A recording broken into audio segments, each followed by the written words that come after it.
大家好，欢迎来到听书学史。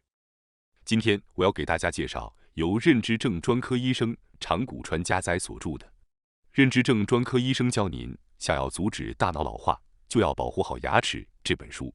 提到健康长寿，相信大家的愿望都是希望能够保持头脑清醒，继续能做喜欢的事情，独立生活，最终快乐地度过一生吧。为了实现这个目标，我们通常会关注饮食、运动和睡眠的重要性。我们的频道也多次探讨过这些主题，相信大家对此已经非常熟悉，并在努力调整着相关习惯。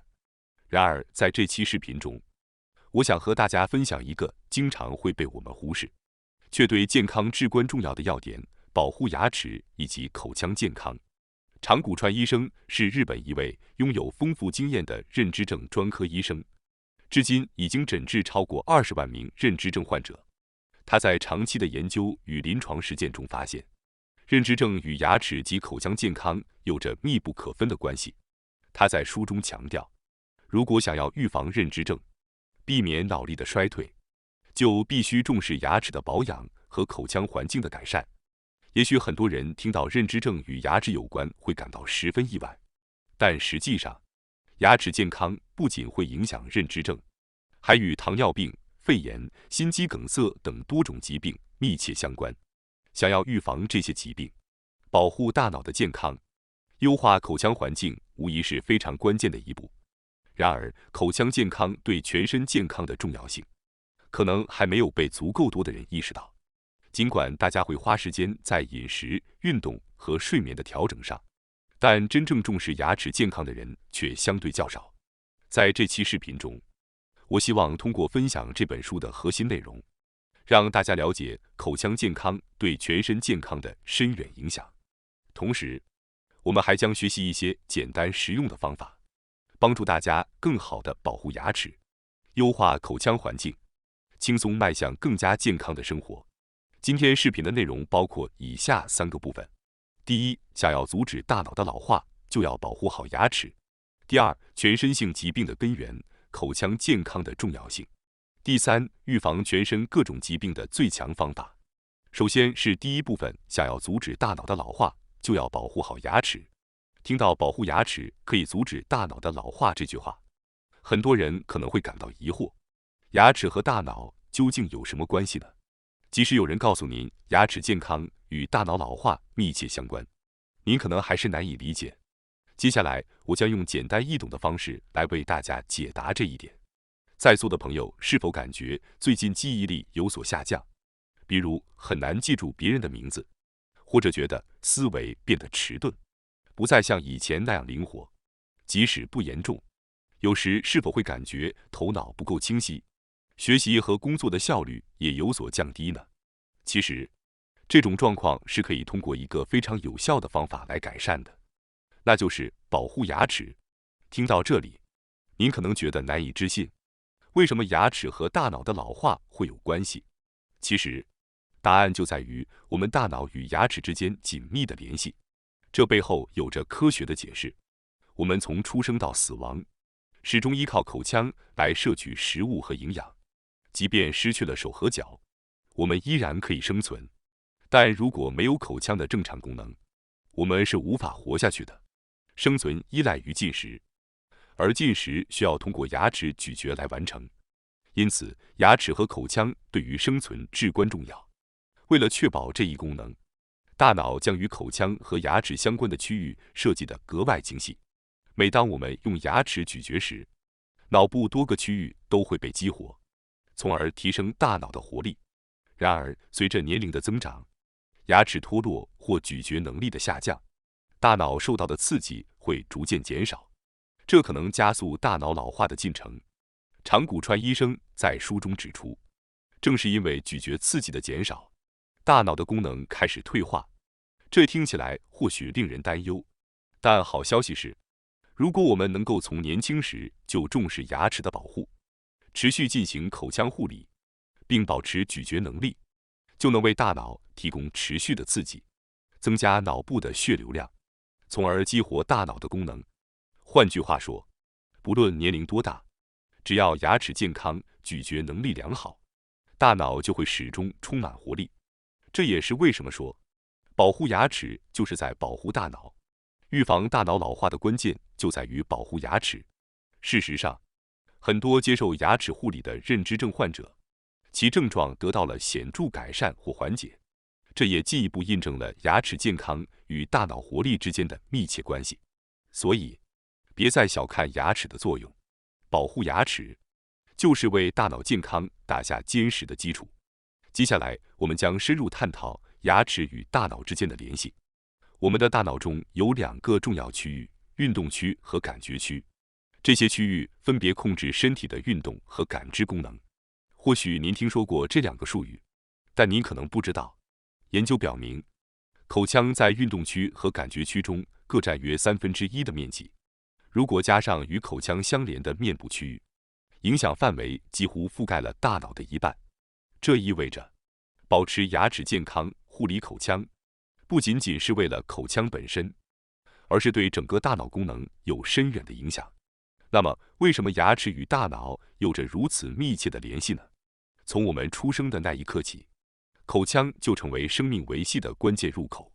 刚出生的婴儿用尽全力动用舌头、口腔和面部肌肉吸取母乳，以获取营养。为了生存，尚未完全发育的大脑优先发展与口腔相关的运动和感知区域，以确保营养摄入无余。因此，口腔和牙齿从一开始就占据了大脑的重要位置。不仅如此，每一次咀嚼食物都能激活与口腔相关的大脑区域，大量血液被输送到大脑，带来充足的氧气和营养。这种持续的刺激可以延缓大脑老化，保持大脑的活力。如果牙齿的数量减少，咀嚼能力下降，大脑受到的刺激会随之减少，血液流入量也会减少，从而导致大脑的功能逐渐退化。研究表明，牙齿数量越少，患认知症的风险越高。科学研究显示，阿尔茨海默型认知症患者的剩余牙齿数量仅为健康老人的1/3。如果牙齿在早年过早丧失且没有及时治疗，患阿尔茨海默型认知症的风险会增加至正常人的3倍。除了预防大脑的老化以外，牙齿护理还能带来以下意想不到的好处：一、激活大脑，提高记忆力和动力。口腔占据了大脑皮层的1/3以上区域，通过正确的牙齿护理，咀嚼可以持续刺激大脑，提高记忆力和学习能力，同时增加生活的动力。二、预防全身性疾病。牙周病菌与多种全身性疾病有关，包括认知症、糖尿病、脑梗塞和心肌梗塞。定期进行牙齿护理，可以减少牙周病菌数量，从而有效预防这些疾病。三、降低医疗费用。研究表明，剩余牙齿数量较多的人，其医疗费用显著低于牙齿缺失较多的人。在日本，一项针对2万人的调查显示，牙齿数量超过20颗的人，年均医疗费用比牙齿不足4颗的人少约17.5万日元。长期来看，这一节省金额非常可观。四、改善社交生活，缓解孤独感。良好的牙齿护理还能减少口臭，提升自信心，促进社交。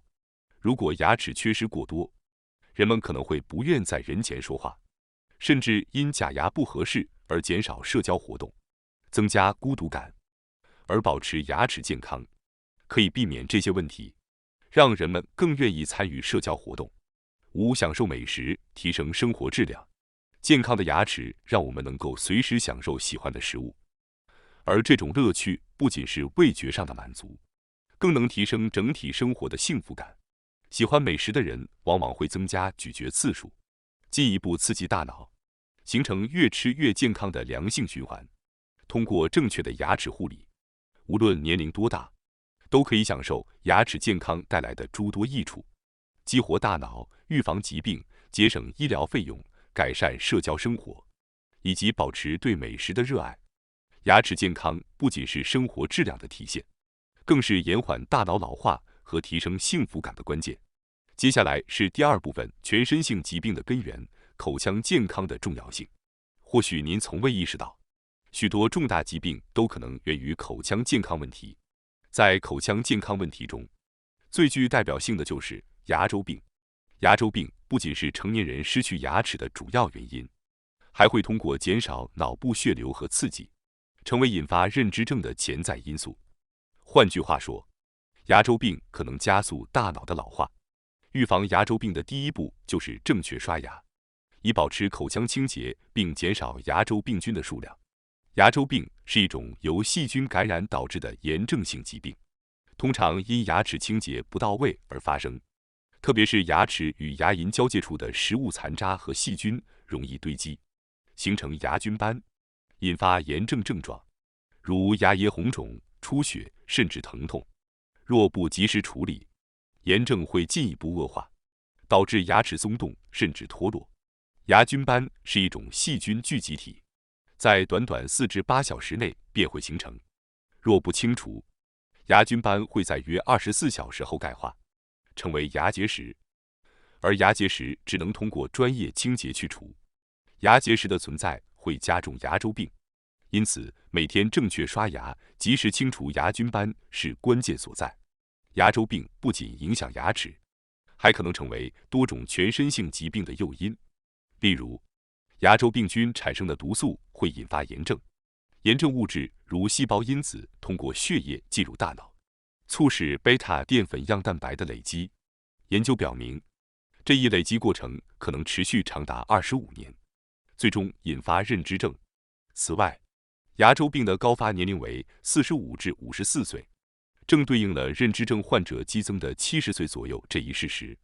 因此，早期预防牙周病能够减少脑内垃圾的堆积，从根本上降低认知症风险。牙周病引发的炎症还可能波及心脏，增加心肌梗塞等心血管疾病的风险。牙周病还与糖尿病密切相关。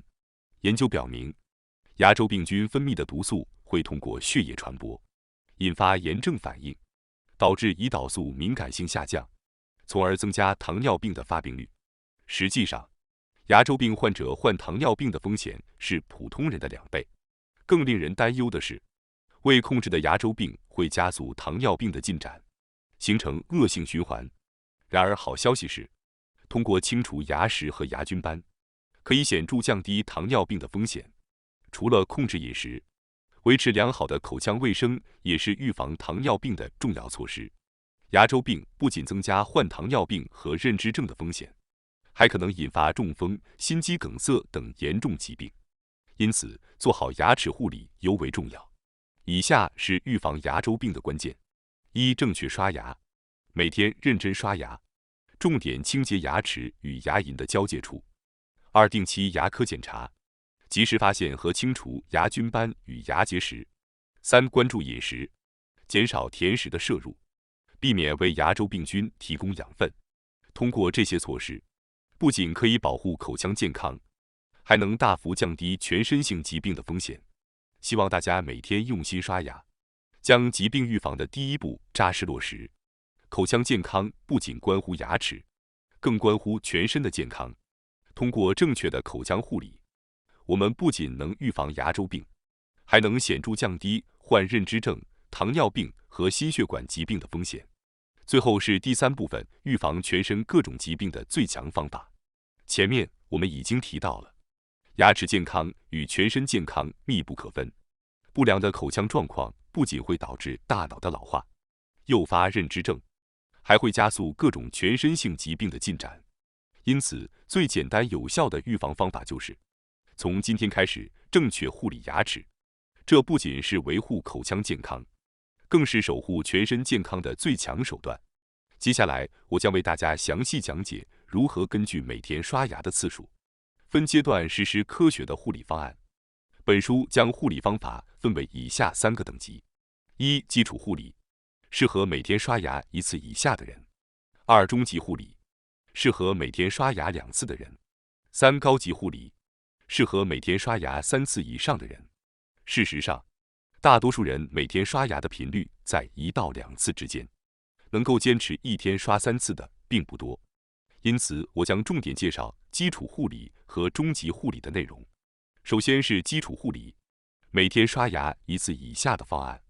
对于每天只刷1次牙，如睡前的群体，需要特别注意优化这唯一的1次清洁，确保尽可能彻底地清除牙菌斑，并采取措施减少牙菌斑的形成。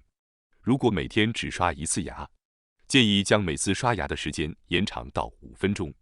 研究表明，3分钟的刷牙时间往往不足以彻底清除牙菌斑，而5分钟的刷牙则能显著提高清洁的效果。建议每天抽出额外的2分钟，确保每颗牙齿都能得到全面的护理。此外，牙菌斑是细菌和食物残渣形成的薄膜，一般在进食后4至8小时开始堆积。如果没有及时清理，在约24小时后，牙菌斑会钙化为牙结石，而牙结石只能通过专业的器械去除。一个简单的检测方法是用舌头轻触牙齿表面，如果感到粗糙，那可能说明牙菌斑已经开始堆积，甚至在转化为牙结石的过程中。为防止牙菌斑钙化，建议在形成牙结石之前将其彻底清除。如果一天只能刷1次牙，最佳的刷牙时间就是睡前，因为睡眠期间唾液分泌会显著减少，其天然的杀菌功能也随之减弱，细菌繁殖速度会比白天更快。因此，睡前彻底清洁牙齿，减少口腔细菌的数量，可以有效预防牙周病并保护全身健康。在成功养成每天刷牙1次，每次持续5分钟的习惯后，接下来的目标是培养舌头转动的习惯。这是一种能帮助持续清洁口腔的简单方法。如果每天只刷1次牙，食物残渣在吃完饭后会长时间停留在口腔内，为细菌提供养分，导致细菌的迅速繁殖。除了刷牙以外，我们还应尽量减少食物残渣在口腔内的积留。饭后漱口是一种简单有效的清洁方式，可以去除部分较大的食物残渣。如果觉得漱口麻烦，也一定要尝试舌头转动法。舌头转动不仅能够刺激唾液的分泌，还能起到清洁口腔的作用。唾液是一种天然且高效的清洁剂。研究表明，只要唾液分泌量充足，口腔健康问题便会显著减少。舌头转动的具体方法：一、保持嘴唇闭合，用舌尖在牙齿外侧和嘴唇内侧之间画一个大圆圈。2、轻触前牙表面，用舌尖画圆，速度控制在每圈2至3秒。3、尽量伸长舌头，确保动作覆盖整个口腔。4、顺时针方向和逆时针方向各转动20次。完成后，你会感受到唾液分泌量明显增加。建议每天早、中、晚各练习1次，每次完成顺时针和逆时针各20次。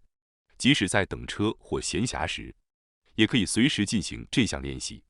当您在外出时无法刷牙，舌头转动法也是一种有效的口腔清洁方式。接下来是终极护理，每天刷2次牙的人需要关注的事项。对于已经养成每天刷牙2次习惯的人，虽然频率增加了，但由于刷牙常常变得机械化，许多人忽略了刷牙的真正目的，彻底清除牙菌斑。如果刷牙只是随意的移动牙刷，容易导致部分区域清洁不到位，久而久之，这些区域会堆积牙菌斑，最终钙化为牙结石，为细菌提供繁殖温床。事实上，即便每天刷牙2次，牙周病依然常见，其主要原因就是未能有效清除牙菌斑。那么，我们究竟应该如何改善刷牙习惯呢？作者推荐了以下几个方法： 1、双手刷牙法。通过交替使用双手刷牙，可以更彻底地清洁牙齿。先用惯用手刷完整个口腔，再用另一只手重新刷一遍。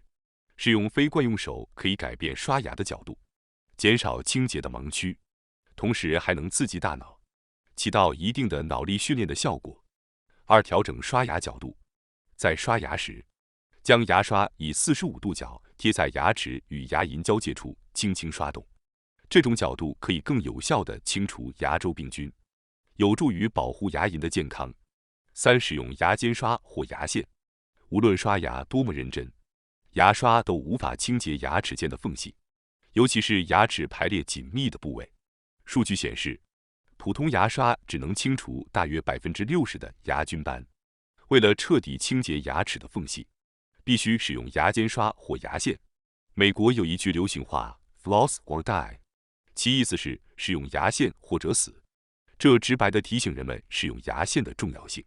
如果不使用牙尖刷或牙线清洁牙缝，会显著增加患牙周病和相关全身疾病的风险。每天刷牙时，在使用普通牙刷的基础上，加入牙尖刷或牙线清洁口腔的习惯。这不仅能显著改善口腔卫生，还能降低相关疾病的风险，为全身健康提供有力的保障。最后，我想通知大家一下，我们还有一个新频道——学识 Plus。该频道将每天提供更为精简的视频内容，并增加有关论文等相关有益知识的解说。如果您感兴趣的话，请通过概要栏中的链接进行查看并订阅。感谢大家收看今天的节目。如果你喜欢我们分享的内容，记得点赞、订阅并开启小铃铛通知，第一时间获取我们的更新。在下次的节目中，我们将继续为大家分享更多有益的书籍。再次感谢大家的支持，我们下期再见。